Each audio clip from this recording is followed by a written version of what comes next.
Hi everyone, it's Jerry. This is round 8 from the 2013 World Chess Championship match between Anand and Carlsen.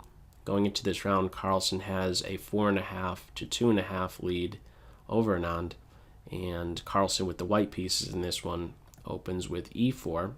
This is the first time he is playing e4 in the match, and we get to see Anand replying with the Roy Lopez Berlin defense, and we enter the open variation, allowing the e-pawn to be captured, but black's e-pawn will be taken right back. Keep in mind this would be game over for black. Do not capture on b5. Instead, develop bishop e7.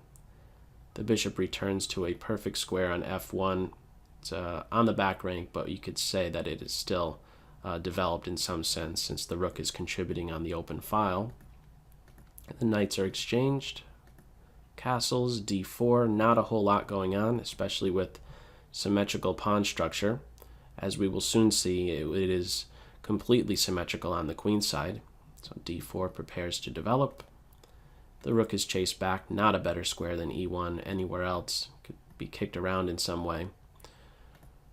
The rooks are now in tension with one another, and with that last move, there was the threat of rook takes, rook, queen takes, and then the win of a pawn. So c3 is there to solidify the center.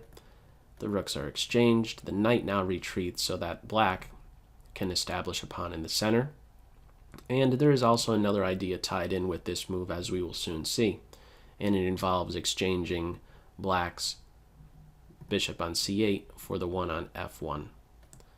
First, bishop f4, d5, and you might think knight d2, just moving forward with more development, but with this last move, black is ready to place the bishop on a nice diagonal, so keep in mind we may also want to interfere with the developing moves our opponent is looking to make, and this clearly makes life a little bit more difficult for the bishop. But Anand addresses this quite easily. g6 acts as not only a flight square, but the knight will look to fianchetto himself, which would then support this light square bishop exchange. And as soon as d5 is played, you'll note we could already identify the good and bad bishops. He's considered bad due to the fixed pawn on light. He's considered bad due to this pawn fixed on dark. But that really isn't going to play a great role in this game, because as we will soon see, the structure on the queen side is perfectly symmetrical, not a lot going on there. And soon enough, we have both sets of bishops being exchanged. And not much going on here. One open file, nothing happening on the queen side. Knight e5 taking up a post in the center.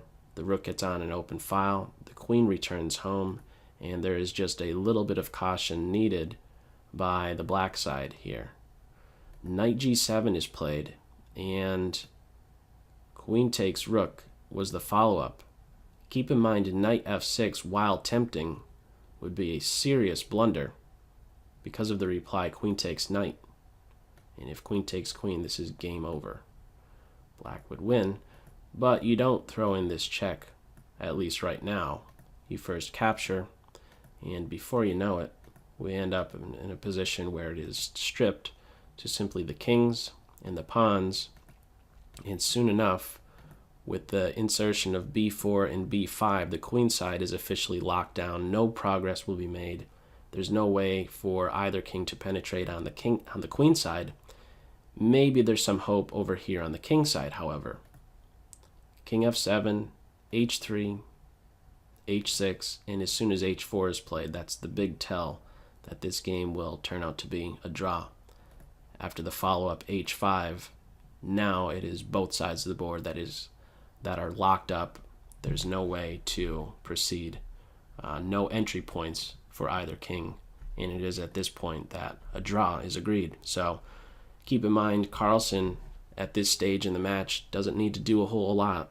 It's back on Anand's shoulders, and probably the last big try by him will be in round 9, where he has the white pieces. So after this game, it does bring it to 5 points for Carlsen, 3 points for Anand, It's a race to 6.5 points. We will get to see a round 9. We will get to see a round 10. Will we see a round 11? So that is, of course, to be determined.